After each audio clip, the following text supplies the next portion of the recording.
السلام علیکم ورحمۃ اللہ وبرکاتہ۔ شروع کرتا ہوں اللہ کے نام سے جو بڑا مہربان رحم والا ہے۔ آپ سب دوستوں سے گزارش ہے کہ میرے چینل کو سبسکرائب، لائک اور شیئر کریں تاکہ ہر آنے والی اچھی ویڈیو آپ کو بآسانی مل سکے۔ ایک حبشی شخص رسول اللہ صلی اللہ علیہ وآلہ وسلم کی خدمت اقدس میں حاضر ہوا اور عرض کرنے لگا، یا رسول اللہ صلی اللہ علیہ وآلہ وسلم، آپ ہم سے حسن صورت میں اور حسین رنگ میں بھی ممتاز ہیں اور نبوت اور رسالت میں بھی۔ اب اگر میں بھی اس چیز پر ایمان لے آؤں جس پر آپ ایمان رکھتے ہیں اور وہی عمل کروں جو آپ صلی اللہ علیہ وآلہ وسلم کرتے ہیں،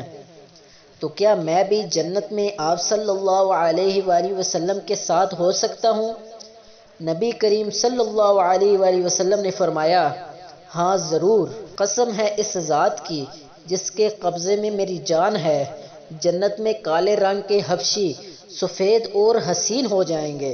اور 1000 سال کی مسافت سے چمکیں گے، اور جو شخص لا الہ الا اللہ کا قائل ہو اس کی فلاح و نجات اللہ تعالیٰ کے ذمہ ہو جاتی ہے، اور جو شخص سبحان اللہ و بحمدہ پڑھتا ہے اس کے نامہ اعمال میں 1,24,000 نیکیاں لکھ دی جاتی ہیں۔ یہ سن کر مجلس میں سے ایک شخص نے عرض کیا، یا رسول اللہ صلی اللہ علیہ وآلہ وسلم، جب اللہ رب العزت کے دربار میں حسنات کی اتنی سخاوت ہے تو ہم پھر کیسے ہلاک ہو سکتے ہیں یا عذاب میں کیسے گرفتار ہو سکتے ہیں؟ آپ صلی اللہ علیہ وآلہ وسلم نے فرمایا، حقیقت یہ ہے کہ قیامت میں بعض آدمی اتنا عمل اور حسنات لے کر آئیں گے کہ اگر ان کو پہاڑ پر رکھ دیا جائے تو پہاڑ بھی ان کے بوجھ نہ اٹھا سکیں، لیکن ان کے ظلم کے مقابلے میں ختم ہو جائیں گے، مگر یہ اللہ ہی اس کو اپنی رحمت سے نوازے۔ حبشی شخص نے حیرت سے سوال کیا، یا رسول اللہ صلی اللہ علیہ وآلہ وسلم، میری آنکھیں بھی ان نعمتوں کو دیکھیں گی جن کا آپ صلی اللہ علیہ وآلہ وسلم کی مبارک آنکھیں مشاہدہ کریں گی؟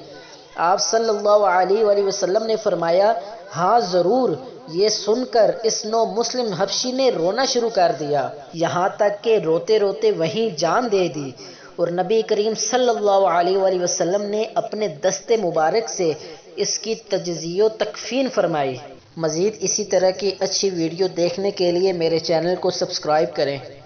جزاک اللہ۔